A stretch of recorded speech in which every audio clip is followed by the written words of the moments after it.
Ajá, estamos grabando. Muy buenas tardes a todos.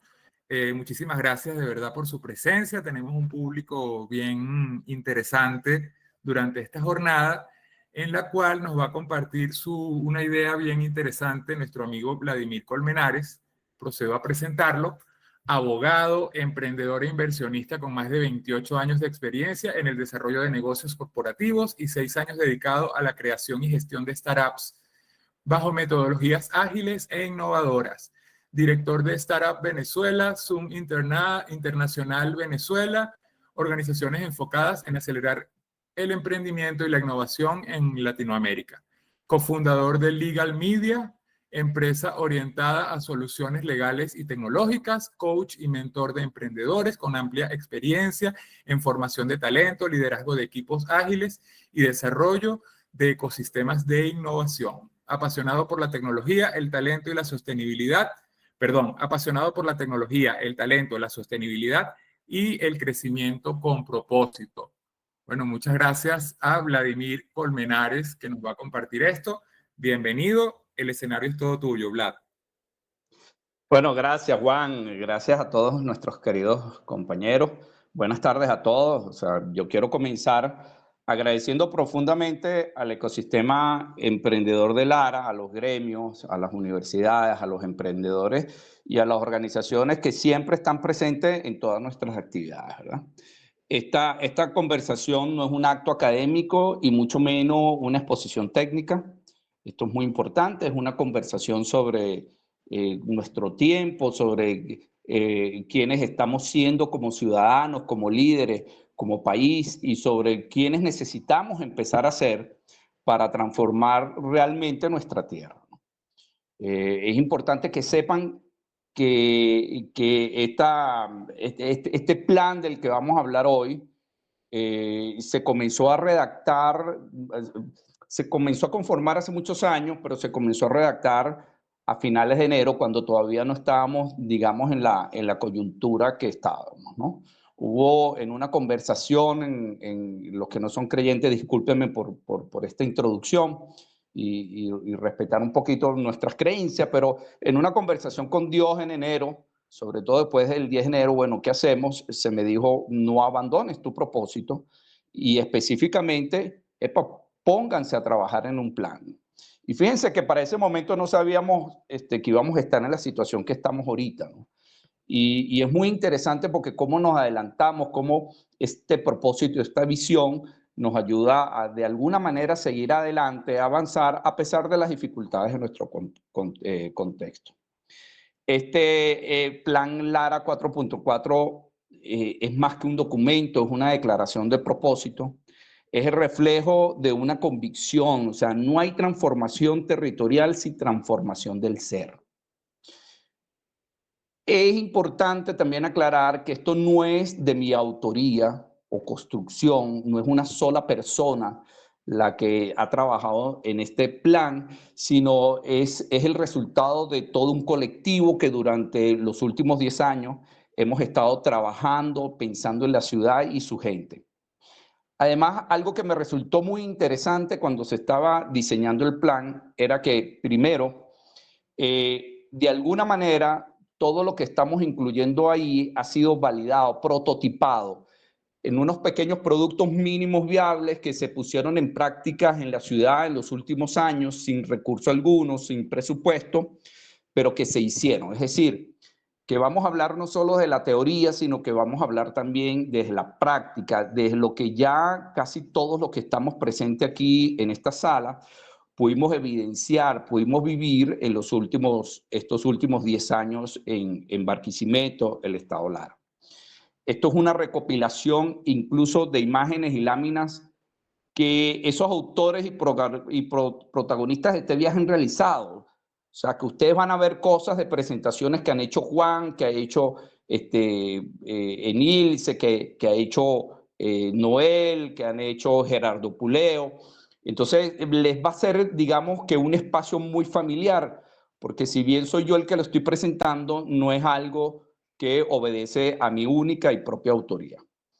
Mientras el país se derrumbaba, algo nuevo estaba comenzando a germinar por allá en los años de 2015, 2016, y los emprendedores, las universidades, las cámaras, los innovadores, ustedes, nosotros, el ecosistema emprendedor de Lara, que había sido ya fomentado y creado por María Teresa, fuimos lo que decidimos no esperar a que hubiese cambio, y desde aquel momento comenzamos a trabajar.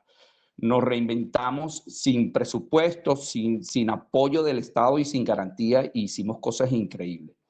Esa resiliencia silenciosa, esa capacidad de hacer con poco, es el germen de este plan. Este plan está montado sobre la experiencia que hemos tenido, pero entendiendo que tenemos que, digamos, subir un escalón más. Este plan también es muy importante señalar que no ha sido a un objeto de revisión y validación por otros sectores, y es muy importante que eso ocurra.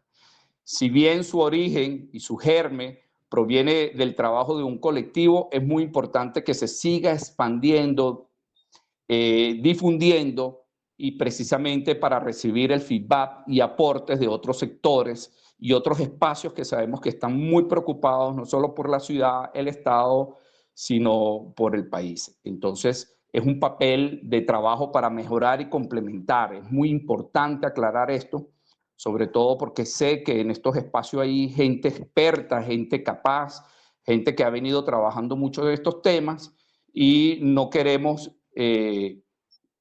caer en la tentación de la arrogancia, sino más bien desde la humildad y desde el aprendizaje y desde la necesidad de feedback que tenemos para este plan. ¿Ok? Entonces, ¿cómo escuchan esto? Si alguien quiere tomar la palabra para ponernos un poquito de contexto lo que hicimos en el pasado, mientras yo preparo la presentación, que por cierto, Juan, voy a entrar por la máquina. Voy a entrar en la máquina porque estoy desde...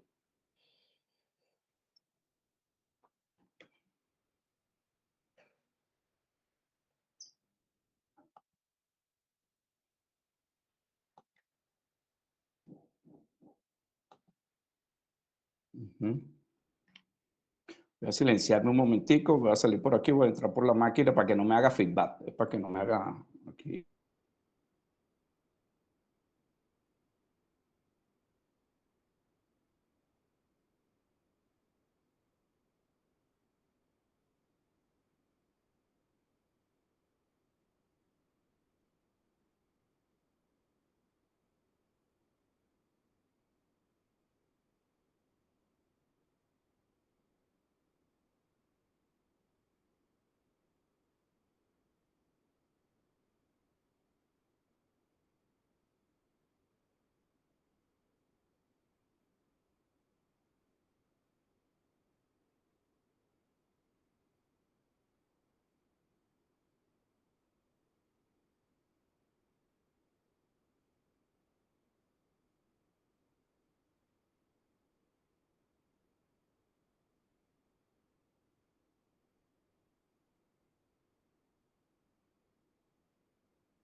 Está en mute, Vlad.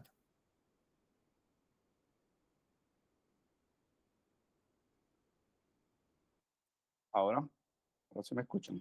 Ahora sí. Ok, estoy compartiendo pantalla, ¿la ven? Sí. Ok. Plan Lara, transformación abierta y hacia un abastecimiento inteligente, innovador y sostenible. El país que fuimos, ¿no? Y hay que tener mucho cuidado, porque una cosa es decir el país que podemos ser y otra cosa decir el país que podemos volver a ser. Ninguna nación se transforma sin antes transformar la conciencia. Venezuela vive una crisis no solo económica. Todos sabemos que el problema no es solo gobierno, sino es la forma de ser, de pensar, de actuar de muchos de nosotros. La corrupción, el populismo y el rentismo son expresiones culturales y no solo políticas. No basta con señalar al corrupto, hay que reconocer dónde habita dentro de nosotros. Y yo creo que estos son espacios muy comunes. Y quiero mostrar dos ejemplos históricos de reconstrucción ética que creo que nos pueden servir de elemento comparativo del gran desafío que tenemos ahorita, no solo con el Estado, sino como la nación. Está el caso de Alemania y del Japón de la posguerra.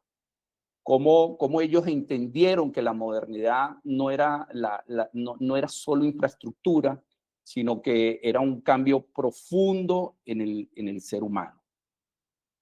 La Alemania de la reconstrucción desde la culpa hacia la responsabilidad. Cuando terminó la Segunda Guerra Mundial en 1945, Alemania estaba en ruinas físicas y espirituales.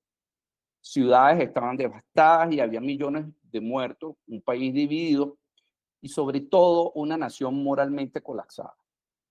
El pueblo alemán se enfrentó al horror del Holocausto y al peso de haber apoyado o tolerado un régimen genocida. Por primera vez en la historia moderna, Alemania se vio en el espejo y no le gustó lo que vio. Y se hicieron unas preguntas como que, ¿qué les había pasado para haber llegado a donde llegaron? Se dieron cuenta de que su grandeza técnica y cultural no sirvió de nada si su alma se había corrompido con la obediencia ciega y la ideología del poder. Los alemanes asumieron la culpa colectiva, pero no para flagelarse, y esto es muy importante, pero sí para refinirse éticamente, y esto es clave, porque los alemanes, a diferencia de que lo que siento yo que puede estar sucediendo a veces con nosotros, ellos decidieron no negar su pasado, y es que era muy difícil porque llevaban encima un peso muy grande con el Holocausto. Pero decidieron entonces estudiarlo, analizarlo, enseñarlo, incluso aprender de él. En vez de ocultar errores, ellos lo convirtieron su historia en memoria viva. Por eso Alemania está llena de monumentos del Holocausto, hay museos de la vergüenza y hay archivos del propio gobierno abiertos para que puedan las nuevas generaciones acceder a esa historia que era una historia muy dura. La memoria se convirtió entonces en conciencia, la conciencia en una ética pública. Muchos piensan que el milagro alemán se debió al Plan Marshall, pero eso fue apenas un acelerador. El verdadero motor fue la cultura del trabajo, la honestidad y la responsabilidad individual. Aparecen varios valores nuevos en esa Alemania, como la puntualidad como respeto, eficiencia como virtud, el orden como ética y el servicio público como misión moral. La economía floreció porque primero floreció la conciencia. Ellos tuvieron que examinar muy bien lo que había ocurrido con ellos. No fue el capitalismo salvaje, sino el capitalismo moral, donde producir bien era parte del perdón nacional. En épocas, en pocas décadas, Alemania pasó de la oscuridad al respeto mundial, pero no fue un milagro económico, fue una transformación moral institucionalizada. Hoy, cuando un político alemán renuncia por mentir, eso no es debilidad, sino es coherencia. Cuando una empresa se disculpa públicamente, no es una estrategia de marketing ni de blanqueo, sino es parte de una cultura ética. Y cuando los jóvenes visitan a Auschwitz, no es turismo, es aprendizaje cívico sobre lo que había ocurrido en su pasado. Alemania se transformó no por el dinero, sino como una responsabilidad radical de no repetir su historia. Y creo que esto es crucial. La responsabilidad radical de no repetir su historia. No mirar hacia atrás nuevamente y volver a sentir esa vergüenza. Incluso una de las constituciones del mundo más difícil de modificar, de reformar, es precisamente la Constitución alemana, promulgada con posterioridad de este desastre que había ocurrido. Pero además fundamentada en la defensa de los derechos humanos, el principio de dignidad del ser humano como un principio inviolable, y eso se ha convertido, digamos, en una premisa para los alemanes, porque ellos no se pueden permitir volver a cometer el mismo error histórico. Cuando una nación decide mirar de esa manera sus errores de manera frontal, sin justificarlos y convertirlos en aprendizaje colectivo, comienza la verdadera reconstrucción.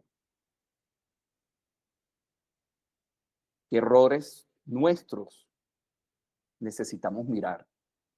¿Qué errores tuyos decides mirar? Creo que todos aquí, antes de pensar en el futuro y en lo que está pasando en el país, debemos pensar mucho en el papel y el rol que cada uno hemos venido jugando y el papel y el rol que debemos jugar. Entonces, hacernos preguntas poderosas como qué errores decidimos mirar para aprender de ellos y generar conciencia, esa conciencia colectiva. Pero veamos Japón, que es un caso igualmente sumamente interesante. Después de Hiroshima y Nagasaki en 1945, Japón no solo perdió una guerra, Japón perdió su narrativa de identidad. Hasta ese momento, lo que decían sus líderes y las narrativas dominantes en el país japonés era que ellos eran invencibles, que su emperador además era divino y que morir por la patria era el más alto honor. Cuando vino la rendición que se dio de un momento para otro, ese sistema de creencias colapsó. Y en un solo día, todo lo que había venido sosteniendo a la sociedad japonesa durante siglos, pues cayó.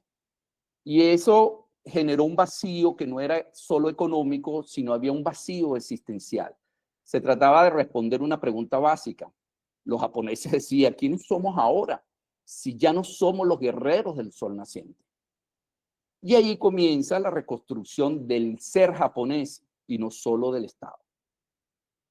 Tras la guerra, los japoneses mantuvieron su disciplina, su sentido del deber y su búsqueda de la perfección, pero reformularon el propósito. Ya no se trataba de conquistar territorios, sino de construir valor y confianza y calidad. Entonces convirtieron su vacío en un propósito. El samurái se transformó en ingeniero, el soldado en trabajador, el líder militar en líder corporativo ético, y aparece una nueva idea. El trabajo bien hecho es una nueva forma de servir al país. Y así nace Kaizen, que todos nosotros no solo hemos escuchado, sino que hemos transferido como un conocimiento filosófico básico, fundamental para los emprendedores y las empresas. La filosofía de la mejora continua, que no es solo un método industrial, sino se ha transformado en una ética del ser humano. Cada día ser un poco mejor, no por competencia, sino por honor interior. Japón entendió que reconstruir casas, calles, puentes y fábricas no era suficiente, que había que reconstruir la confianza y el alma social. Por eso invirtió masivamente en educación cívica, en filosofía del trabajo, respeto, servicio y autocontrol. Se enseñaba en las escuelas algo que hemos visto muchísimo 60 años luego, que la basura que dejas en la calle dice más de ti que tu título, que la puntualidad es respeto y que la palabra dada es sagrada. Todo eso no es gestión, es antropología aplicada y ahí está el cambio del ser. Cuando decimos que Japón entendió que la modernidad no era solo infraestructura, nos referimos a que la modernidad se basó en conciencia y no en cemento. Y esto es muy importante porque vamos a ver dentro de nuestra propuesta mucha infraestructura, pero detrás de esa infraestructura y en su base hay una serie de programas y de actividades y dinámicas y ecosistemas diseñados para la transformación humana y para la generación de conciencia. Mientras Occidente veía la modernidad como máquina, Japón lo entendió como armonía entre lo humano, lo técnico y lo espiritual. De ahí su capacidad de incorporar tecnología con estética. innovación con filosofía y progreso con humanidad. Cosas que hemos hecho muchísimo en el ecosistema. El ciudadano japonés promedio interiorizó que la prosperidad del país dependía de su conducta cotidiana. Y yo creo que aquí hay notas interesantes de estas dos experiencias de reconstrucción que debemos ir tomando. No provenía del gobierno, no del emperador, sino de él mismo. De su conducta diaria era que esto dependía. El resultado fue que en menos de 30 años Japón pasó de la devastación a ser la segunda economía del mundo. Pero más allá de los números, lo notable es que fue la calidad moral de la sociedad. Entonces sabemos que Japón es una sociedad ordenada, honesta, a veces escandalosamente honesta, puntual, cooperativa, comprometida con el bien común. En términos ontológicos, eso se llama resignificación del ser nacional. El paso de una identidad de poder a una identidad de propósito. ¿Qué les parece estas dos historias, chicos? ¿Les da sentido en este momento por el que estamos pasando? ¿Cómo imaginan ustedes la reconstrucción de nuestra nación? ¿Qué les ha hecho pensar en estos días en que estamos viviendo momentos críticos y momentos fundamentales en nuestra nación? Me gustaría escucharlos. Abro el derecho de palabra.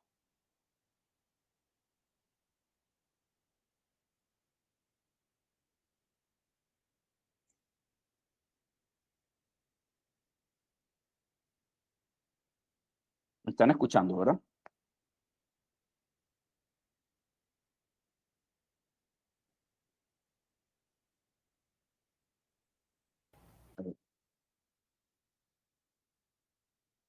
Vlad, sí, te escuchamos. Por allí en el chat está escribiendo Coribet. Mientras abre el chat, yo aprovecho esta oportunidad que das para hacer un poco de resonancia con eso que has compartido hasta ahora. Definitivamente momentos críticos, momentos de gran movimiento. Parece contradictorio pensar en lo que todavía no ha llegado, porque realmente es un tema de construirlo. Y en lo particular, considero que es un elemento que nos mantiene amalgamados en el ecosistema. Es complejo a veces explicarlo, porque quizás no viene de la razón, viene de un espacio más trascendental. Entonces, definitivamente apuntando muchos elementos clave que compartiste y me quedo con varios de ellos.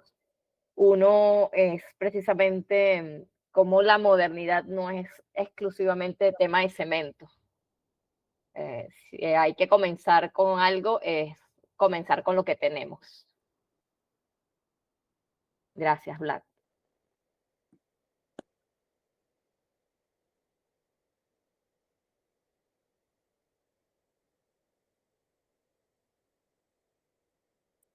¿Alguien más?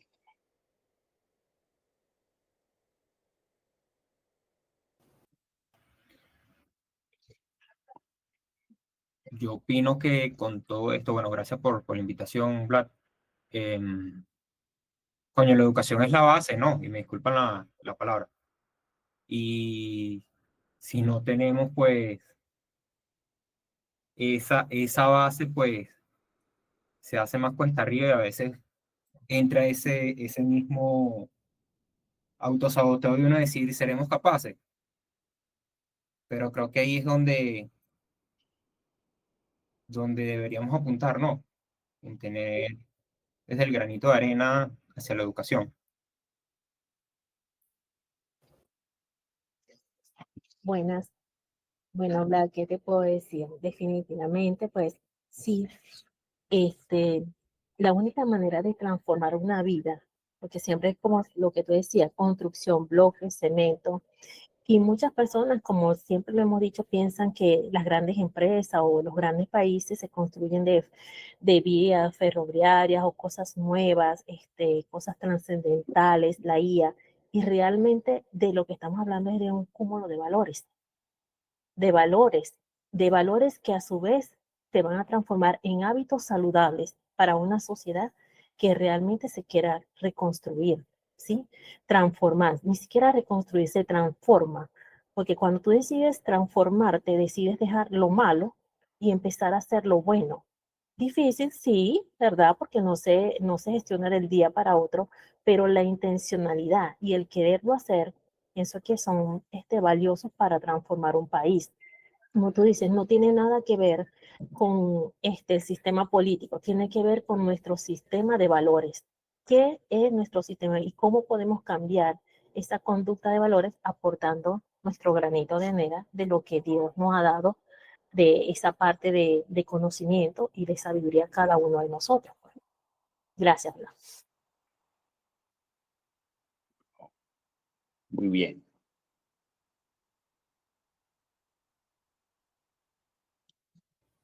Bueno, yo quisiera decir algo. Buenas tardes. Mi nombre es Claudia. Hay varias cosas interesantes acá. Yo me quedaría con dos, básicamente. Me llamó la atención una, que es que cuando dices que en Alemania no van a los campos de concentración por turismo, eso es interesante porque no lo había pensado, realmente, no lo había considerado. Y cuando justo otro elemento que dijiste, que cuando las empresas se disculpan públicamente no es por esa estrategia de marketing. Y eso me parece súper interesante, porque ahorita estamos sobresaturados de puras estrategias. Todo es marketing o una estrategia para ganar o para hacer negocio. Y digamos, muchas veces no se enfoca como que en la conciencia, ¿no? Otro punto que me llamó mucho la atención, Vladimir, fue que tú dijiste que en Japón, perdón, en Alemania, cuando ponías el mismo ejemplo de Alemania, ellos tienen conciencia y aceptan el pasado. O sea, ellos corrigen a partir de la aceptación, y hiciste un inciso diciendo que quizás nos falta eso un poco en Venezuela, ¿no? Tampoco lo había pensado. Quizás son las cosas que me llamaron como a reflexión de todo lo que dices. ¿Cómo me imagino la reconstrucción? Creo que coincido con lo que dijo el señor Gerardo respecto a la educación. La educación es fundamental, también con lo que dijeron de la reconstrucción de los valores, pero digamos, es un trabajo que tiene que partir de lo individual, ¿no?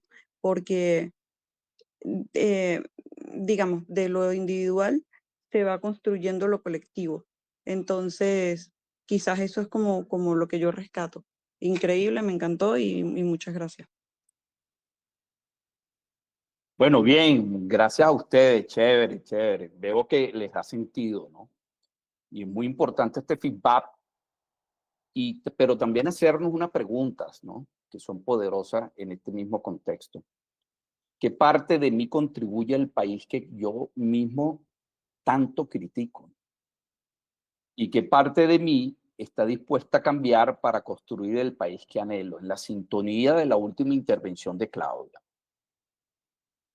O sea, no solo que me corresponde y que es mi responsabilidad, sino también qué tanto estoy dispuesto a cambiar para construir lo nuevo que se viene, ¿no? ¿Y qué podemos hacer? Entonces, la pregunta es, ¿qué podemos hacer? Bueno, primero hay que entender el problema, ¿verdad? Primero, hay la enfermedad del asistencialismo, el ciudadano que exige soluciones, pero evade responsabilidades. Es la Venezuela que pide. ¿Qué hemos hecho como sociedad para mantener un Estado paternalista? Sobre todo viene de la herencia de la Venezuela rentista. Y el problema es que mientras esperamos que el Estado nos salve, seguiremos siendo súbditos y no ciudadanos. Pero en la Venezuela que participa, en la democracia cumple un rol, o la definición, una de las definiciones de la democracia cumple un rol fundamental. Porque hay una definición que dice que la democracia es hacernos parte en las soluciones de los problemas comunes. El hombre 4.0 del que estamos apuntando ir transformando en este plan es autónomo, es participativo, colaborativo, ético e innovador. Todo el diseño del plan está orientado para crear este hombre 4.0. La innovación comienza con la forma en que un ciudadano se relaciona con su realidad, ¿no? Y de aquí toda aquella exposición que nos hizo recientemente Gerardo, explicándonos un poco sobre la innovación de transformación. Innovar realmente es diseño de soluciones centrados en un problema del mercado o del cliente o de la comunidad, de la sociedad. Innovar no necesariamente es tecnología, no necesariamente es transformación digital. Siempre que estemos diseñando soluciones enfocados en el ser humano, ahí ya está presente la innovación. Y miramos en este tema de la enfermedad del asistencialismo, como hoy por hoy seguimos viendo programas como este que tiene la alcaldía de Iribarren, que es netamente asistencial. Es un programa de apoyo a emprendedores que no es más que entrega de cocinas, de neveras, de hornos eléctricos, de máquinas overlock, de batidoras, de aquí de materia textil. Y todos nosotros sabemos que allí no hay sostenibilidad en esto. El otro problema, los cazadores de renta. Y esta imagen lo dice todo, ¿no? Y esto es como que un espacio muy común de nuestro entorno, que a veces incluso nos confronta, porque a veces nos hace hacernos la pregunta si lo que no caemos en este cazarrenta estamos haciendo lo correcto o no. Entonces vemos grupos como los bolichicos, vemos grupos empresariales que lo que hacen es buscar acomodarse y cohabitar para poder obtener ciertas prebendas, pero también para poder acceder a estas migajas que nos otorga el sistema. Entonces hay todo un tema que tiene que ver con esta herencia cultural de los cazarrenta que proviene de una Venezuela rentista, de una Venezuela petrolera, que aún está muy presente en nuestra sociedad. El asistencialismo y el rentismo no son solo un modelo económico, son estructuras mentales, éticas y culturales que moldearon por décadas la forma de ser del venezolano frente al Estado, a la riqueza y al poder. Y esto es muy importante porque estamos buscando cambiar siempre nombres y cambiar líderes, pero seguimos manteniendo esas estructuras mentales, éticas y culturales. ¿Cuántos de nosotros estamos pensando en cómo nos vamos a acomodar en la nueva Venezuela? ¿Cuántos no están ahorita haciendo sus planes de qué espacio va a ocupar? ¿Cuántos no están pensando en qué van a esperar a cambio por el esfuerzo o por la participación que ellos hayan tenido en una lucha por la democracia? Otros simplemente se quedarán esperando que los demás les resuelvan los problemas. Eso lo sabemos. Pero es muy importante hacernos estas preguntas. La migración, por último, y esto como contexto que nos da sentido para este plan, la migración, un 10-25% puede que vuelva definitivamente. Hay otra, entre el 30 y el 40% va a volver esporádicamente, visitas, participación, retornos temporales y de proyectos. Nunca se me olvida el libro de Crear o Morir de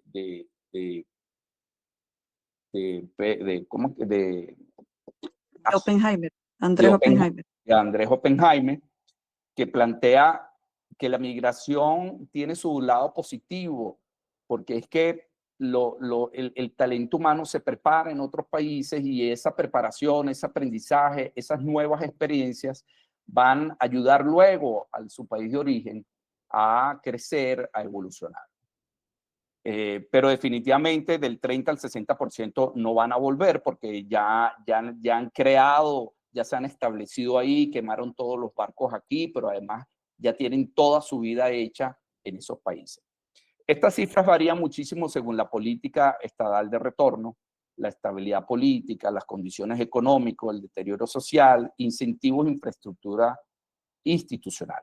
Pero digamos, son los tres problemas que encarnan o que inspiran este plan. Reconectar la energía del talento disperso, la diáspora como un motor de renacimiento del Estado y de la ciudad, se convierte en un reto para el Estado Lara y para el plan, para el ecosistema. O sea, es como los hacemos volver no por nostalgia, sino cómo invitarlos a regresar física o espiritualmente a construir el país que soñamos o que ellos soñaban cuando se fueron. Entonces, parte de lo que queremos con este plan es generar programas, estrategias y todo un ecosistema y toda una infraestructura o toda una serie de capacidades que permitan que esto ocurra, que motiven a ese talento venezolano que está en el exterior a regresar y a regresar sobre todo al Estado Lara. Es decir, señores, estamos obligados a construir un futuro diferente.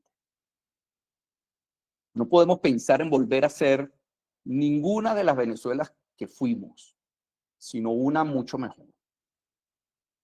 El verdadero salto cualitativo, el núcleo de reconstrucción, en mi criterio, es la autonomía del ciudadano. El gran desafío es transformar a la comunidad de centros de consumo de recursos estatales en centros de producción de riqueza, innovación y toma de decisión. Aquí está presente no solo el elemento económico, está el elemento social, el elemento cultural, el elemento humano del que tanto habla nuestro querido amigo Gerardo Puleo en sus exposiciones. Y la idea es llegar al punto que cuando una comunidad pueda decir, no necesitamos que nos den luz, nosotros generamos, gestionamos nuestra propia energía solar, creo que lo habremos logrado. Esa ha sido siempre mi crítica, por ejemplo, en las zonas industriales en Lara. O sea, todavía no entiendo cómo no hemos podido los empresarios ponernos de acuerdo para generar soluciones alternativas. Sé que han propuesto soluciones alternativas al Estado, tanto a la gobernación como el alcalde, y sé de algunas propuestas recientes, pero no entiendo cómo no hemos sido capaces nosotros mismos de generar algunas propuestas, algunos prototipos que permitan hacer crecer y ver viable la capacidad de resolver nuestros propios problemas. Tal vez mi desconocimiento en el área técnica de la energía pues me permite tener el atrevimiento de decir esto. Pero es mi pensar, pues. ¿Esto les ha sentido, estos problemas de lo que hemos hablado? Tienen nuevamente el derecho a palabra. Me gustaría escucharlos nuevamente.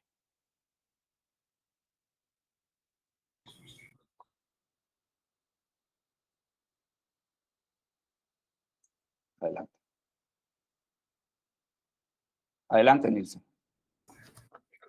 Bueno, grandes reflexiones, la verdad, has hecho en este instante, en este ratico. Y una de las cosas de las que hablabas es la educación y que siento que todos aquí en el grupo enfocamos la mirada hacia eso. Pero más allá de preocuparnos por la educación de otros, y lo decías en tus preguntas, que esas preguntas están interesantes como para que hagamos una rueda de contenido en nuestras redes sociales y podamos hacer bulla con eso, porque cuando decimos educación y no nos educamos nosotros mismos, y hablabas hacías una pregunta interesantísima en cuanto a los empresarios. Voy a abrir mi cámara y sí sería interesante que nos viéramos la cara. Me gusta que nos veamos la cara. En cuestión, porque he tenido contacto con gente venezolana afuera y gente que he hecho amistad afuera porque me gusta el trabajo digital. Entonces, la impresión que que el mismo venezolano tenemos de nosotros mismos es que somos unas cacas. ¿Y por qué tiene que hacer eso? O sea, ¿por qué tiene que pasar eso? Eso no lo explico, pero bueno. la pregunta que tú te hacías, ¿por qué los empresarios o la gente de negocio no nos hemos dado la tarea, no nos hemos puesto de acuerdo? Y podríamos resumirlo en una sola palabra: egoísmo. Somos egoístas los venezolanos, cónchale. Entonces, le ponemos el pie al otro para que se resbale y hacemos un sinfín de cosas.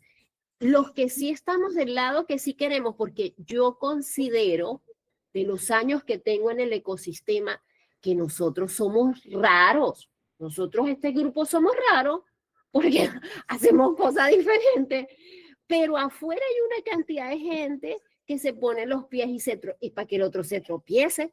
Entonces, esa educación tiene que venir de nosotros mismos.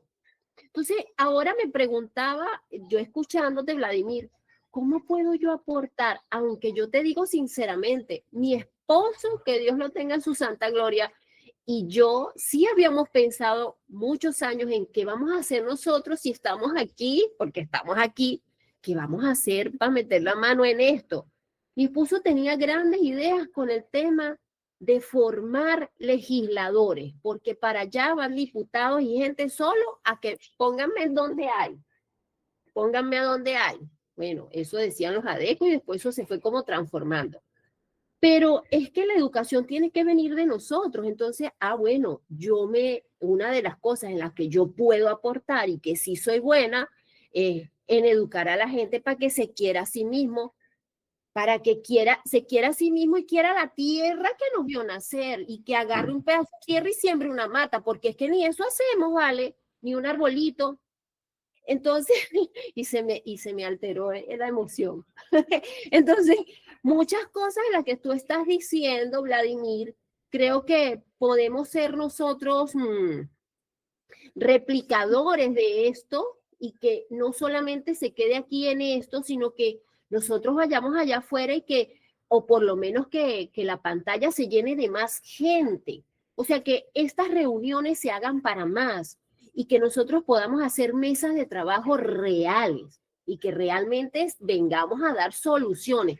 ¿En qué puedo yo aportar? Bueno, yo soy buena haciendo empanadas, haciendo jugos, qué sé yo, pero que cada quien vea, ¿verdad? Y podemos hasta hacer un ikigai gigantesco para que entendamos que de verdad cuál es la pasión de nosotros para poder aportar en esto que sí se va a dar, en esto que viene y en esto que tú estás aportando. Entonces, vuelvo y digo mi frase bandera: hagamos la diferencia que queremos ver, que decía Gandhi. Entonces, bueno, ahí dejo esa para cuando se me ocurra otra para echar la regañada.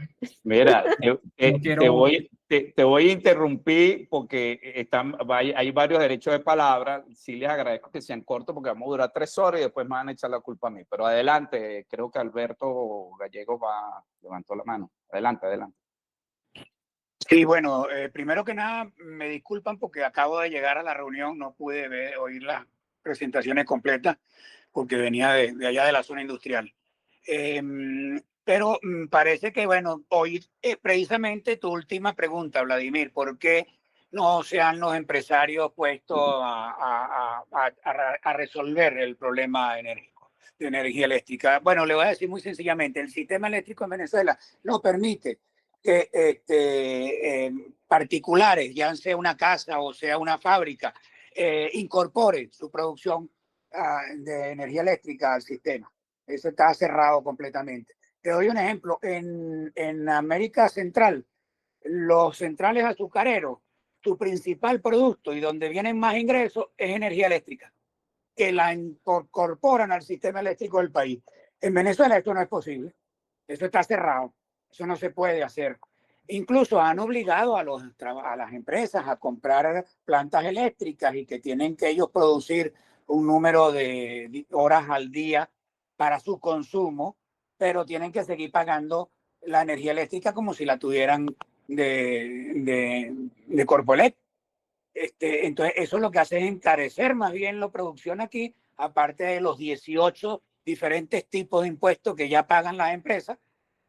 Tienen que producir parte de su energía eléctrica, pero tienen que seguirle pagando a Corpoelec como si Corpoelec estuviera brindando el completamente. Y ahora no sé si se han dado cuenta los que viven aquí en Barquisimeto, que se han ido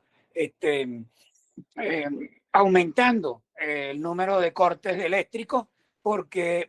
Bueno, porque están tratando de reactivar Sidetur, que estaba cerrada de hace mucho tiempo, y esos hornos consumen una cantidad eléctrica muy grande. Están tratando de reactivar la fábrica de cemento, que eso también consume una cantidad de energía. ¿Y quiénes pagamos eso? Bueno, los consumidores, que nos quedamos sin luz ahora, a veces hasta 2 veces el mismo día, cortes de 3 y 4 horas. Entonces, eso hay que analizar un poco bien esa situación, y se pudieran lograr resultados, pero no con el sistema como está actualmente. Gracias, Alberto.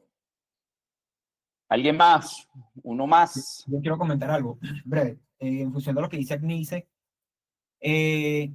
Bueno, si nosotros nos revisamos como origen de nación desde la Gran Colombia, ese fue el principal motivo de la disolución, ¿sabes? El egoísmo entre los que tenían el poder.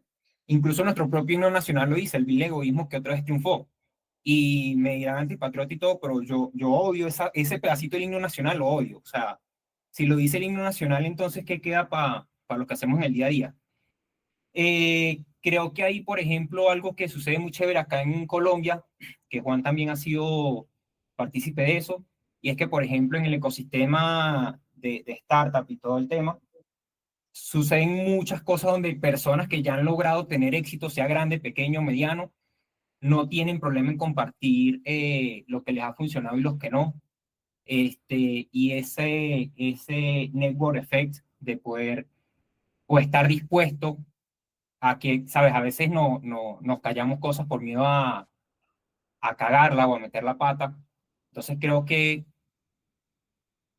por ahí pueden haber cosas interesantes, donde si logramos tener un network effect, tanto interno como externo, creo que por ahí pueden haber soluciones a cosas en lo que en muchos momentos hemos estado estancados.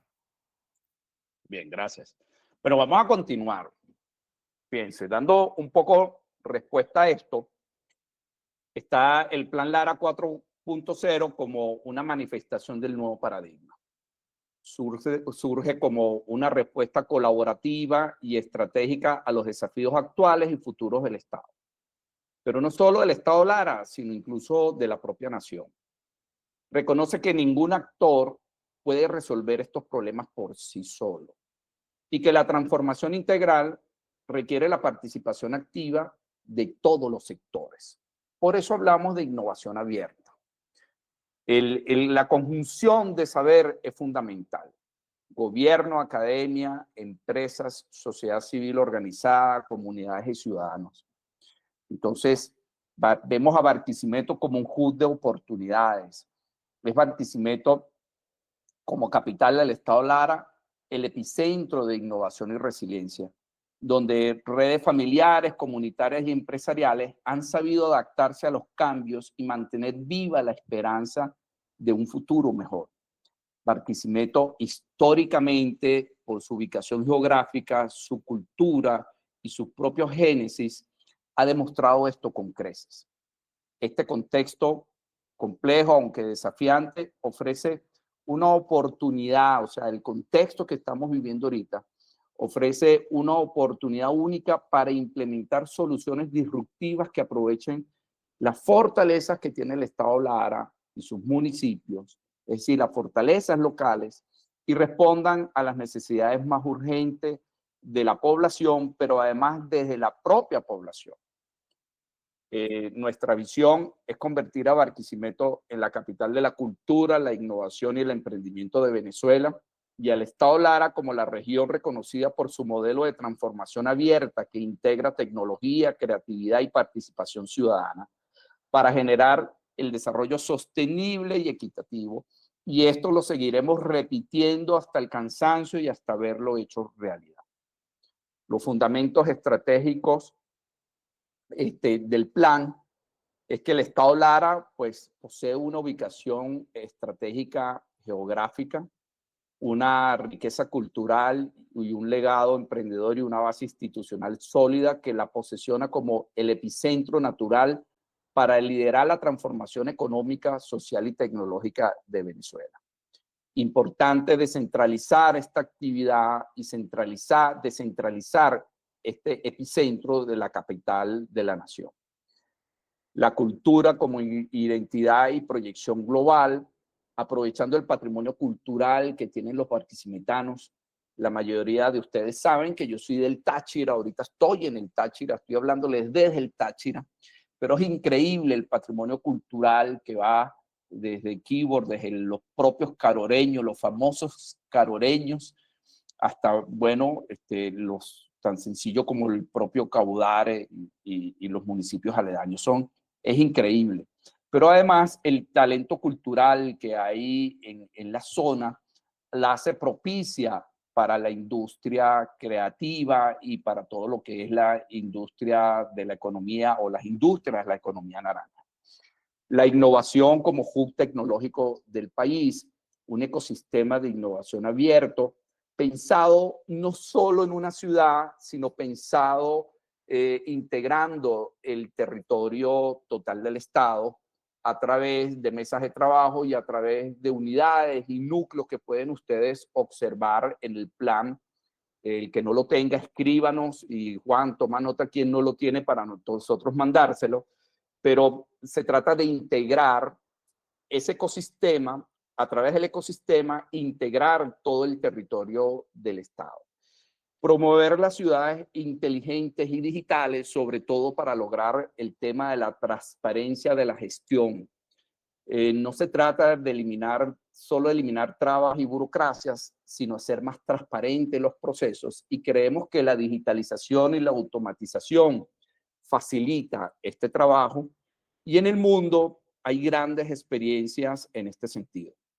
En tercer lugar, el emprendimiento como motor económico sostenible, generar toda una infraestructura emprendedora, pensando en tener las capacidades necesarias para que esa cultura emprendedora se desarrolle, se promueva, pero también generar las capacidades para la preparación del talento humano, ¿no?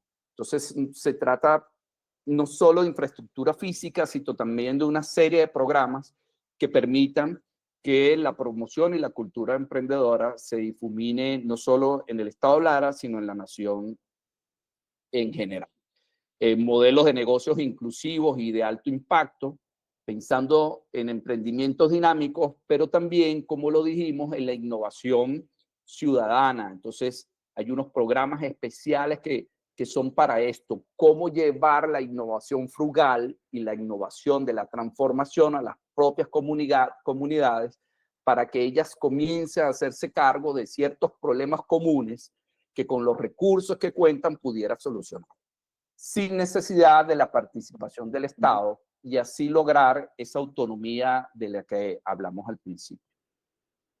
Nuestra misión es impulsar el desarrollo sostenible del Estado Lara mediante la implementación de un modelo de innovación abierta que fomente la colaboración entre sectores, promueva la educación disruptiva y genere infraestructura tecnológica disruptiva. Los fundamentos estratégicos son la descentralización del conocimiento. Importante no pensar que solo un actor tiene la solución, sino es la suma y la sinergia de los diferentes actores, tratando de unir ese mapa de actores que tienen que ver con el Estado, con la ciudad y con la nación. Aprovechamiento de los recursos compartidos, lo que lo hace mucho más poderoso. Adaptabilidad y resiliencia y escalabilidad de soluciones locales. La innovación abierta es un enfoque que reconoce que las ideas, soluciones y talentos no están limitados a una sola organización y sector. Y esto es muy importante porque es no creernos dueños de la verdad y no es creernos dueños de la solución, sino poder surgir esas soluciones de la múltiple participación de actores, gobierno, universidad, empresa privada, comunidad y ciudadanos. Los objetivos estratégicos del plan es posicionar a Barquisimeto como el hub de innovación y emprendimiento de Venezuela, fortalecer la productividad y competitividad de las pymes y las micropymes, mediante la capacitación de competencias de innovación, emprendimiento y uso de herramientas digitales, tecnología 4.0. Promover la internacionalización de experiencias de éxito, startups larenses y productos locales que puedan llegar a otros mercados y poder crecer y escalar, y de esa manera generar ingresos para la nación. Garantizar sostenibilidad ambiental en el 100% de los proyectos ejecutados, por lo menos bajo el plan del ARA 4.0.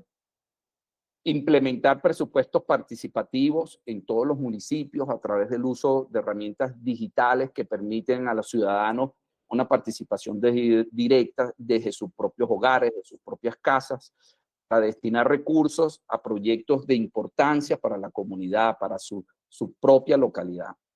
La modernización de espacios públicos y optimización de recursos mediante tecnología inteligente. Todas las propuestas que han venido haciendo el Consejo Consultivo de la Ciudad, a quien aplaudo de una manera muy importante porque no se cansan siempre de dar aportes en el diseño y digamos en la visión de la Barquisimeto del año 2030, ¿no? Establecer alianzas estratégicas con organizaciones internacionales y regionales, es decir, conectarnos con otros ecosistemas a nivel mundial que agregan valor a toda esta dinámica que estamos presentando. Este plan está concebido en 5 ejes estratégicos, pero muy importante agregarles que todos los ejes están entrelazados uno con los otros. De alguna manera están conectados y se complementan, se integran. Está el primer eje, que es el desarrollo productivo territorial basado en el conocimiento, la transformación social y ciudadanía participativa, el arte, la cultura y el turismo creativo, espacios públicos inteligentes, infraestructura y servicios, planificación estratégica integral y sostenibilidad. Esos son los 5 ejes que se diseñaron, pero además, vuelvo y repito, se integran, se complementan y están uno entrelazado con el otro. Y ese entrelazamiento no se da solo en los ejes, sino se da a nivel territorial, que es lo que hace integral.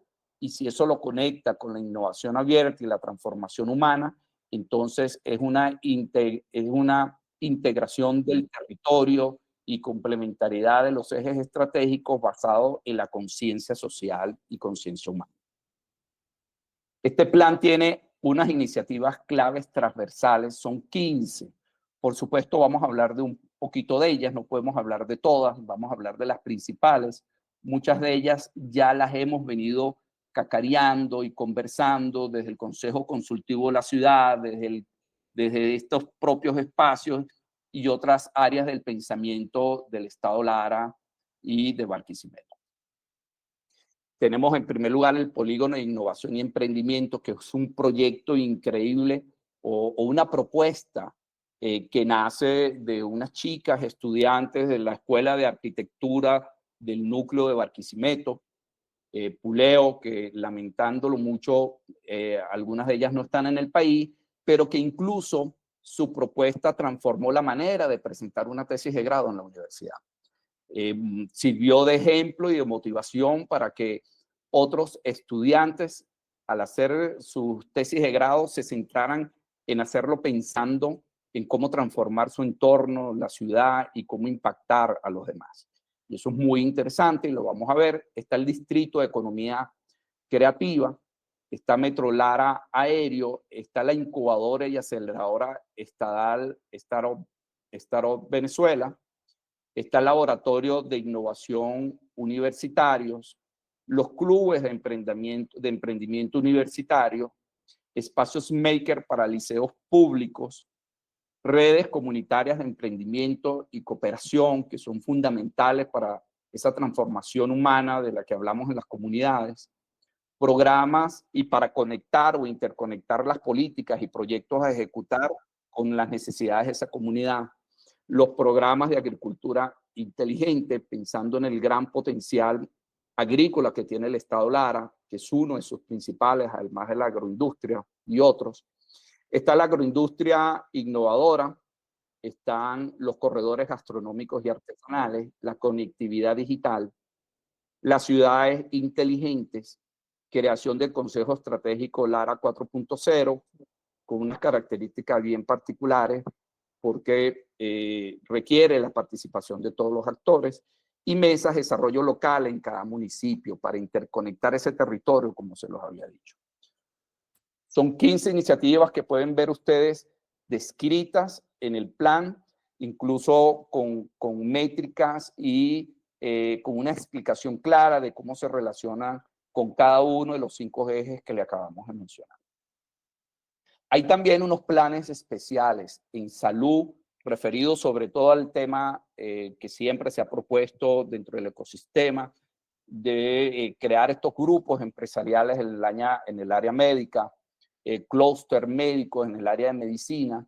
Está también el servicio público para atender el tema energético del que estábamos hablando anteriormente y del que hizo referencia Alberto, pero también tratar el agua potable y las vías de acceso.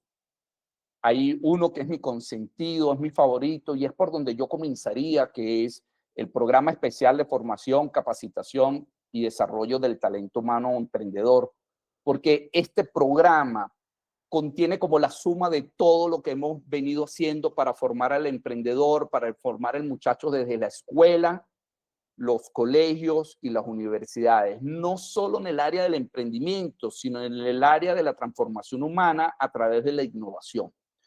Les recuerdo a ustedes algunos prototipos que nosotros ya pusimos en práctica como Universidades Innova, donde ocurrió cosas maravillosas. La recuperación del Parque Ayacucho, como un ejemplo de innovación ciudadana local y enfocada en resolver un problema.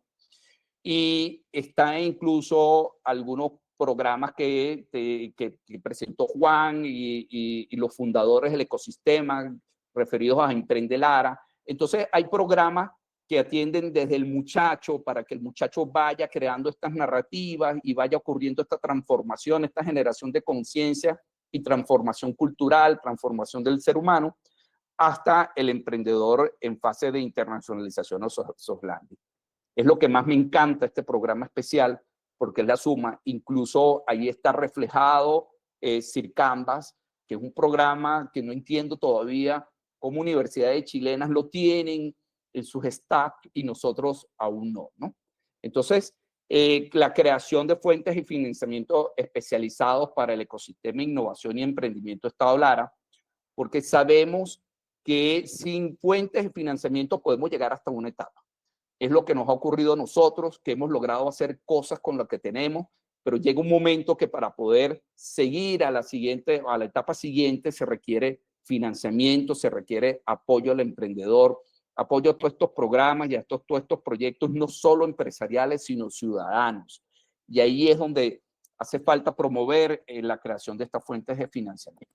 No desde la mirada de la asistencia, sino de la mirada colaborativa y cómo poder y verlo desde la mirada rotativa que podamos utilizar y reciclar esos recursos para generar todos estos fenómenos.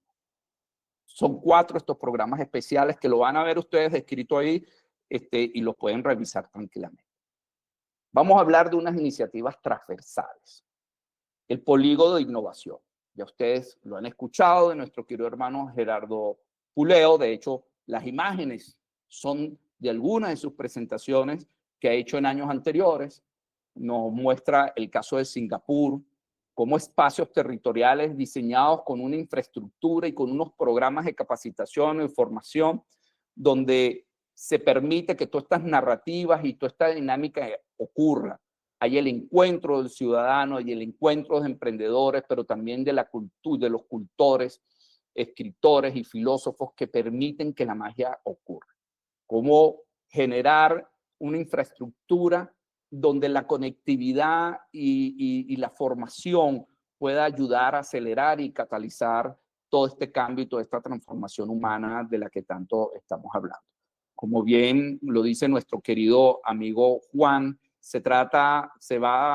estamos pensando en ir más allá de crear empresas y de impactar de manera económica, sino es pensar cómo se genera transformación y cambio en la sociedad en general.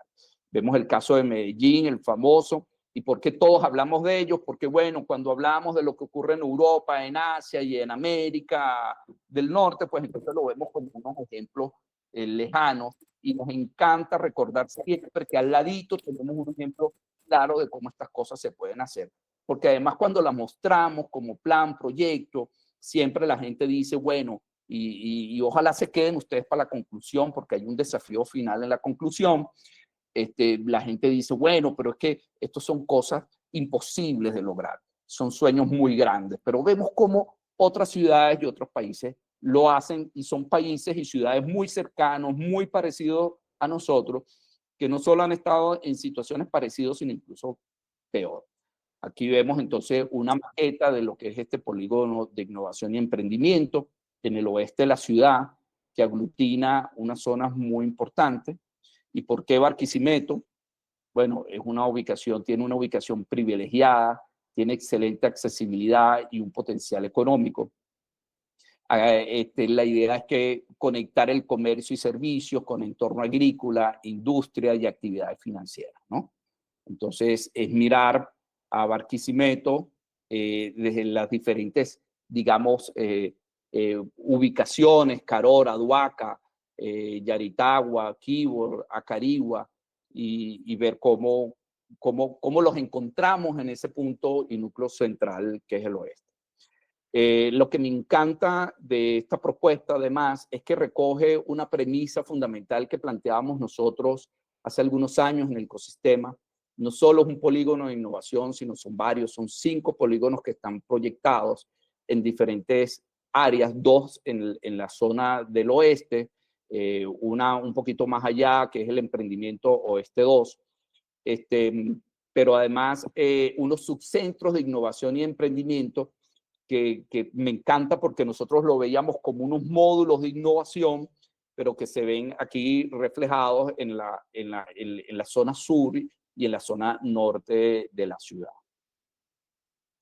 Esta propuesta de renovación es una propuesta de renovación urbana, económica, pero también social. Iniciar la centralidad del trabajo. Hay nuevos modos como de habitar, nuevos modos de moverse, incluso nuevos modos de hacer ciudad. Esto es muy importante.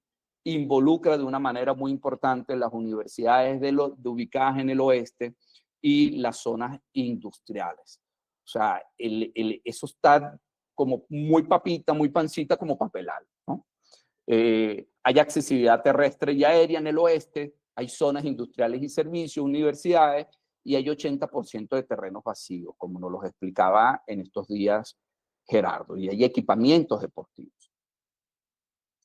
Esto sería un impacto de transformación para la ciudad, ¿verdad? Estamos hablando de unidades de viviendas, estamos hablando de generar áreas verdes y recreativas, estamos hablando de crear unidades empresariales que permitan generar nuevos empleos directos, pero estamos hablando de clubes de emprendimiento, estamos hablando de centros de innovación, como ya van a ver, y estamos hablando de toda una dinámica ciudadana en esos espacios que cambian, digamos, la manera en que se vive y se conecta en esos espacios. Apalancado por los programas de lo que lo hemos dicho, programas que están especialmente diseñados para que la magia ocurra. No solo es infraestructura, sino que como base y atrás están todos estos programas de capacitación, de fomento del emprendimiento, pero también a las empresas e incluso a la internacionalización y soft landing, incluso a la importación de algunas de ellas. La otra propuesta muy interesante es el distrito de economía creativa, por aquello que Barquisimeto es una ciudad increíblemente cultural. Ustedes lo ven, yo siempre lo he dicho y no me cansaré de repetirlo tampoco, ustedes lo ven como algo natural. En cada familia hay alguien que pinta, que canta, que toca un instrumento, hay alguien que forma parte del sistema de orquestas y coros de la Sinfónica de Venezuela. Siempre hay alguien qué sé yo, un escultor, un pintor, es increíble.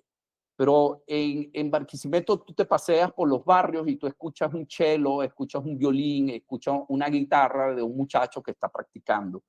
Pero ves gente pintando cuadros, o sea, ocurre una cosa increíble. Y siempre hemos dicho que es el espacio ideal para que el talento humano, el talento barquisimetano sea explotado, pero además que eso sea centro de encuentro de talentos de otros sitios de Venezuela que quieran hacerlo propio.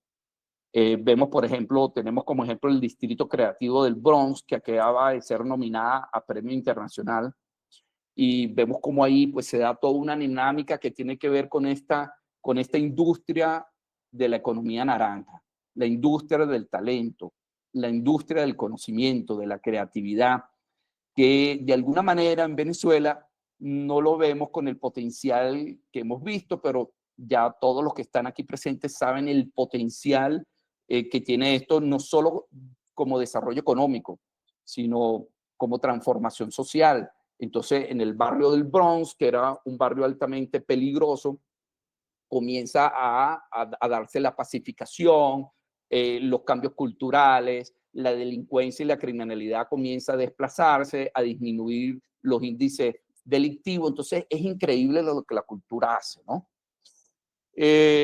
Entonces, pensar en la economía naranja, en estas ciudades creativas y ese distrito de innovación nos ayudaría a eso, ¿no?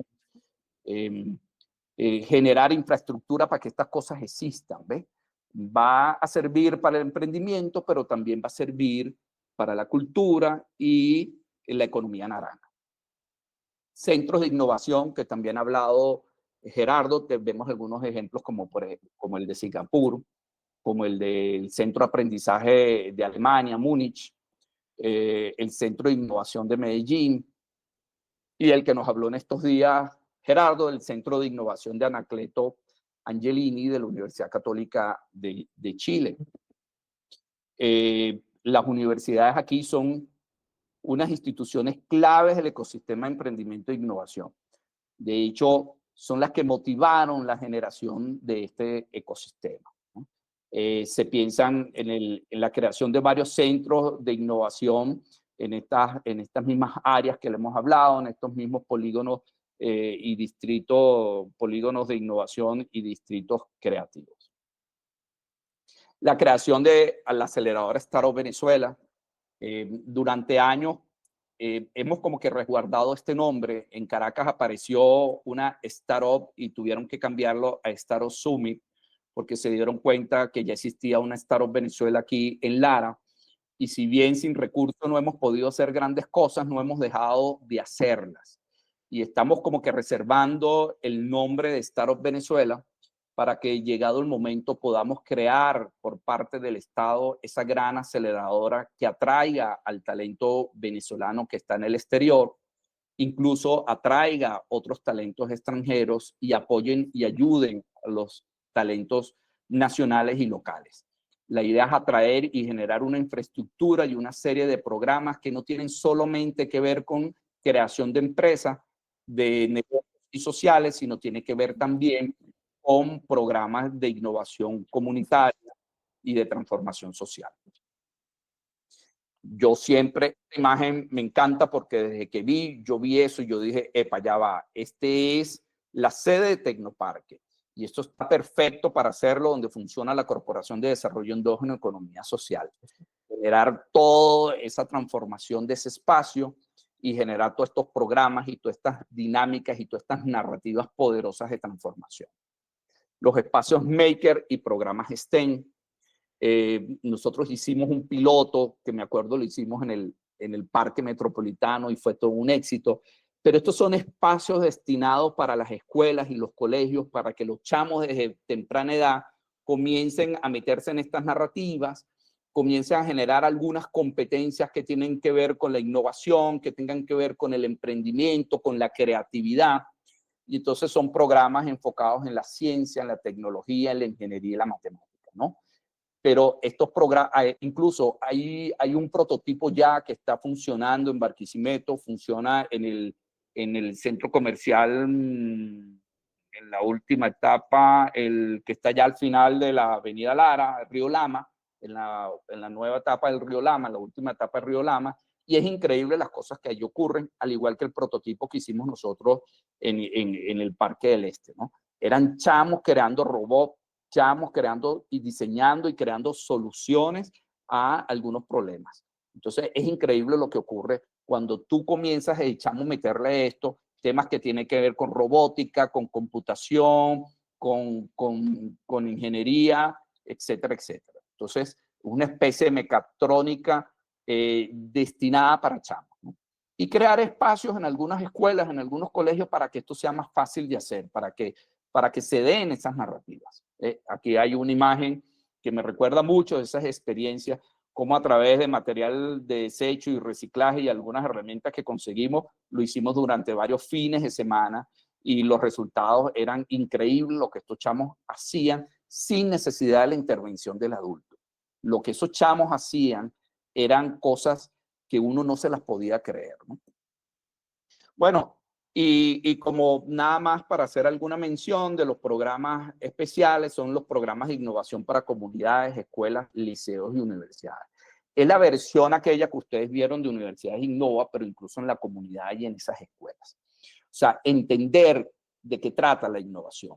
Cuando Gerardo habla de la innovación de transformación, pues me puso en alerta porque uno supone que todo el mundo entiende innovación como esa innovación para la transformación. Y resulta que uno se da cuenta que no es así. Entonces, eso fue una alerta y es muy importante entonces estos programas para que la gente entienda qué es identificar problemas comunes, cómo diseñar en colectivo o en conjunto soluciones a esos problemas, pero cómo incluso poder ejecutar esas decisiones con los recursos que tenemos en un tiempo récord. Entonces, es utilizar metodologías ágiles para ayudar a esa transformación social y entregárselas a la comunidad. Hay una transferencia de conocimiento, porque esto ocurre desde la infancia a través de estos programas de innovación para los chamos en los liceos y universidades, de manera que garantizamos que a través del tiempo y el recorrido de los años, eso vaya pasando, ¿no? Y ocurran cosas como las que ocurrió en las universidades Innova. Muchos de ustedes participaron y vieron lo que estos chamos hicieron en cada una de las universidades. Es increíble cómo en 48 horas construían, se generaban nuevos mundos a través de la innovación, con los recursos que tenían alrededor de la universidad. Como la participación colectiva, como el diseño colectivo de soluciones, como la definición de problemas o identificación de problemas era, digamos, objeto de discusión no de expertos, no de sabelotodos, sino de la propia comunidad universitaria. Y eso es una experiencia que podemos y deberíamos seguir fomentando. Lo mismo ocurrió con la transformación en la ciudad de Barquisimeto. Cuando nosotros intervenimos esta plaza, el gobierno se sintió amenazado. Hubo una alerta. Nosotros logramos sacar de ese sitio a 9 chicos que conformaban una mafia digamos, eran unos muchachos que robaban, que cometían delitos, se drogaban. Eran chamos muy jóvenes y logramos identificar que habían sido 2 de ellos los que habían incluso afectado las esculturas de bronce para venderlos a recicladores de estos tipos de material, ¿no? El Estado se vio amenazado y terminaron entonces ellos interviniendo, pero ya la comunidad había iniciado la limpieza, había iniciado la intervención social, identificando a estos muchachos y hablando. Por cierto, nosotros quisimos recuperar al líder de ese grupo, le dimos trabajo en el coworking y el chamo nos terminó robando, ¿no? Muy interesante esa anécdota, ¿no? Quisimos, digamos, como salvarlo, como ayudarlo. Y ahí tengo que reconocer que fracasamos porque el muchacho terminó preso. No por nosotros, porque perdimos las cosas que nos robó, pero sí por unos delitos que cometió con posterioridad. Bueno, están los programas de incubación, aceleración e internacionalización que todos conocemos. Son programas para generar startups de alto impacto, pero también se pueden generar programas para startups de menos impacto, lo que llamamos de carácter social y de emprendimientos de supervivencia. Y bueno, y sabemos lo que esto hace, ¿no? Sin Canvas y generar Demo Day, generar una serie de eventos y programas de fortalecimiento y promoción de la innovación y emprendimiento en todos estos espacios e infraestructuras que estamos creando. Y finalmente, el Metro Lara, esto es otra propuesta que desde un principio soñamos, como esos que ahora sabemos que son polígonos de innovación y aquellos subcentros de emprendimiento e innovación ubicados en algunas barriadas, como eso conectarlo y conectar toda la ciudad a través de un sistema de transporte masivo. Era construir una red de transporte elevado que conecte las principales zonas residenciales, universidades, polígonos de innovación y emprendimiento, subcentro de innovación y el distrito de economía creativa, el centro de la ciudad y las zonas industriales. Entonces, imaginábamos a los chamos saliendo de la universidad de un pitch day, llegando a su barrio, pero en un módulo de innovación que ya vamos a ver más adelante, y entonces el chamo viendo una conferencia y conectado con internet. De tal manera que al estar cerca de su casa podía en su tiempo libre utilizarlo para desarrollar alguno de estos programas, no solo en el área del emprendimiento, sino en el área cultural, en el área deportiva. Era diseñar estaciones principales en ubicaciones estratégicas, garantizando su accesibilidad para personas con discapacidad y grupos vulnerables. Integrar puntos de recarga eléctrica en las estaciones para vehículos compartidos, bicicletas eléctricas, patines, etc. Entonces, nos veíamos toda la ciudad, digamos, interconectada. Era como una red a través de este sistema de transporte masivo, donde los núcleos del emprendimiento, el polígono de innovación, el distrito creativo, los barrios y las universidades eran los claves. Imaginamos entonces unos núcleos en los barrios muy parecidos a los que hay en Medellín. Pero para ser sincero, yo siempre me los imaginé tipo Lego.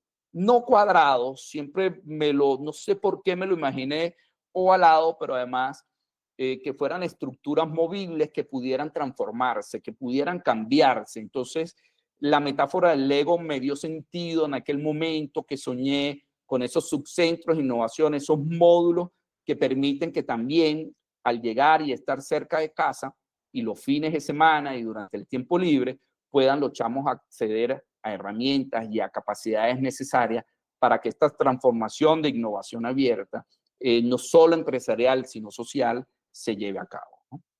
Entonces, es que todo este mundo de descubrir, de emprender vuelo y crecer e innovar ocurriese. Y finalmente, ya vamos a terminar, disculpen, pero está el tema de la gestión integral y ecosistema de apoyo. Entonces hay toda una lógica en ese plan que es coherente con el principio de cogestión, de innovación abierta. Estamos hablando de una gestión integral donde participan todos los actores.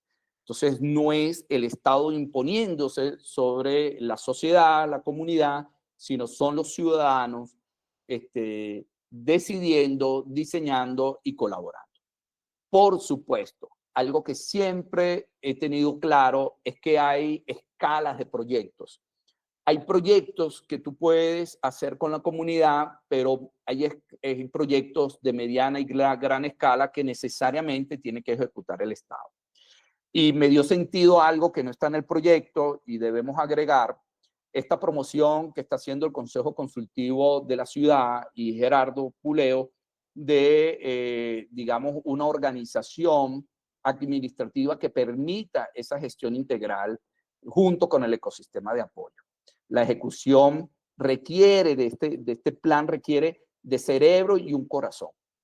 Y la Agencia Regional de Innovación y Transformación, entonces, da sentido, como parecido a Ruta N, que se haga cargo de que esto ocurra, ¿no? Entonces, es una entidad técnica, ágil y transparente, encargada de coordinar los proyectos, monitorear indicadores, vincular la academia con las empresas y garantizar la continuidad del modelo más allá de los gobiernos.